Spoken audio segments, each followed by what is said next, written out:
తెలంగాణ రాష్ట్రంలో గత 10 ఏళ్ల పాలనలో ఇటువంటి స్వతంత్ర సంస్థలు ఆర్టీఐ కానీ కన్జ్యూమర్ ఫోరం కానీ అంటే అక్కడ నుంచి మొదలు పెడితే చాలా సంస్థలు దాంట్లో ఈ రెరా కూడా ఇందాక మధుసూదన్ రెడ్డి గారు చెప్తున్నారు తెలంగాణ రాష్ట్రంలో హైకోర్టు ఉంది తప్ప అన్ని సంస్థల్ని తీసుకుపోయి కేసీఆర్ దొడ్లో కట్టేసుకున్నారు. ప్రగతి భవన్ గేటు కట్టేశారు, దొడ్లో కట్టేసుకున్నారని చెప్తున్నారు. దీని విషయంలో ఇప్పుడు వచ్చినటువంటి ప్రభుత్వం నుంచి మీరేం ఆశిస్తున్నారు శ్రవణ్ గారు? ప్రభుత్వం నుంచి ఆశించేది ఏముంటుంది? ప్రభుత్వం నుంచి కానీ మాడిఫై ఇక్కడ ఒకవేళ యాక్ట్ ని మనం ఓవర్ రైడ్ చేస్తే మీరు main objective of the act cannot be modified కదా సార్. మీరు రెరా యాక్ట్ ఏదైతే దాని లైఫ్ ఉందో అంటే బేస్ ఉందో సెంట్రల్ తీసుకొచ్చిన యాక్ట్ ఏదైతే ఉందో దాన్ని మనం మాడిఫై చేయలేము. అంటే ఎవరైతే అథారిటీ ఉంటారో ఆ అథారిటీకి సంబంధించిన కమిటీ ఎవరు ఉంటారో ఆ డిజిగ్నేషన్స్ మీరు మాడిఫై చేయలేరు. నేను ఏమంటున్నా అంటే అది సెంట్రల్లోనే అమెండ్ కావాలి. ఇక్కడ ఏదో రాష్ట్ర ప్రభుత్వం నేను వీళ్ళని తీసేసి వాళ్ళని పెడతా అంటే అయ్యేది కాదు. అది రెరా యాక్ట్ లో బ్యూరోక్రాట్స్ పాత్రను తీసేయడమే బెటర్. ఒక్క నిమిషం శ్రవణ్ గారు లైన్లో ఉండండి. వినాయక్ రెడ్డి గారు, మనం చాలా సందర్భాల్లో మాట్లాడుకున్నాం వ్యవస్థల నిర్వీర్యం గురించి. వ్యవస్థల నిర్వీర్యంతో పాటు ఇప్పుడు మరి కొత్త అంశాలు చర్చలోకి వస్తున్నాయి. అంటే ఒక బలమైనటువంటి వ్యవస్థని బలహీనంగా మార్చే క్రమంలో, తమకు అనుకూలంగా మార్చే క్రమంలో శ్రవణ్ గారు సమ్ టెక్నికల్ ఇష్యూ ఉన్నట్టుంది మీ దగ్గర. సార్ నేనేమంటున్నా అంటే మీరు ఆ రెగ్యులేటర్ అథారిటీని సిట్టింగ్ జడ్జితో కానీ లేకపోతే వేరే రిటైర్డ్ జడ్జెస్తో కానీ అది రన్ అయ్యే ఒక అథారిటీ కింద మార్చితే బెటర్. జుడిషియరీ కిందకి తీసుకురాకపోయినా పర్వాలేదు, కానీ ప్రాజెక్ట్ రిజిస్టర్ అయ్యే క్రమంలో జుడిషియరీ కింద తీసుకురాకపోయినప్పటికీ క్వాషీ జుడిషియరీ సిస్టమ్ గా ఉండాలనే మీ అభిప్రాయం నాకు అర్థమైంది. మీకు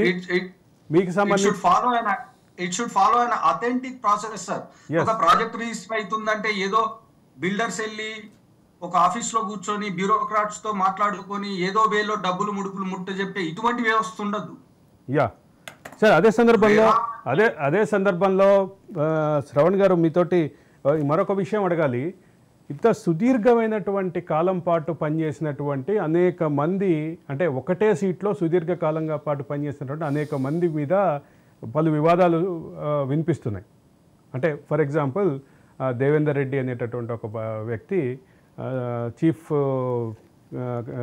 టౌన్ ప్లానర్గా సుదీర్ఘకాలం పాటు ఉన్నారు, దాదాపు 8-9 సంవత్సరాలు ఉన్నారు. ఆయనకు సంబంధించిన పుట్ట కూడా త్వరలో పగలబోతోంది అని వార్తలు వస్తున్నాయి. దీన్ని ఇటువంటి మల్టిపుల్ పర్సన్స్, ముఖ్యంగా ఇవాళ బాలకృష్ణ కానీ, రేపు రాబోయే దేవేందర్ రెడ్డి కానీ, తర్వాత రాబోయే ఇంకొక పర్సన్ కానీ, వీటన్నిటికి సంబంధించి వీటన్నిటి కీ పర్సన్ మాత్రం అప్పటి అండర్ ట్రైనీ ముఖ్యమంత్రి మీ దగ్గరే తేలుతున్నాయి. దీన్ని ఎట్లా చూడాలి, రాజకీయంగా ఎట్లా చూడాలి శ్రవణ్ గారు?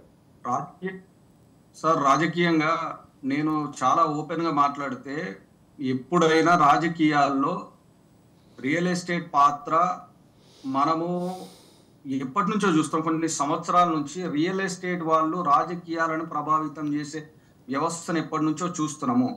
ఓకే, రాజకీయ పార్టీలకు వాళ్ళు ఇచ్చే అది ముడుపులనండి, చందాలనండి, డొనేషన్స్ అనండి, ఏ విధంగా అయినా కానీ డైరెక్ట్గా పొలిటికల్ సిస్టమ్ని ప్రభావితం చేసే వ్యవస్థ రియల్ ఎస్టేట్ వ్యవస్థ.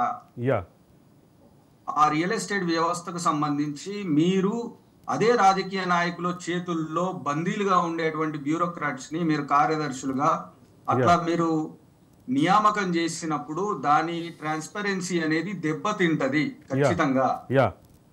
ఈ రోజున నేను మాట్లాడొచ్చు, కానీ రెరాకు సంబంధించిన ఫెయిల్యూర్స్ ఒక 100, 200, 300 అని రానున్న కాలంలో చూసి సెంట్రల్ అనేది then it will take a decision to amend the act అంటది.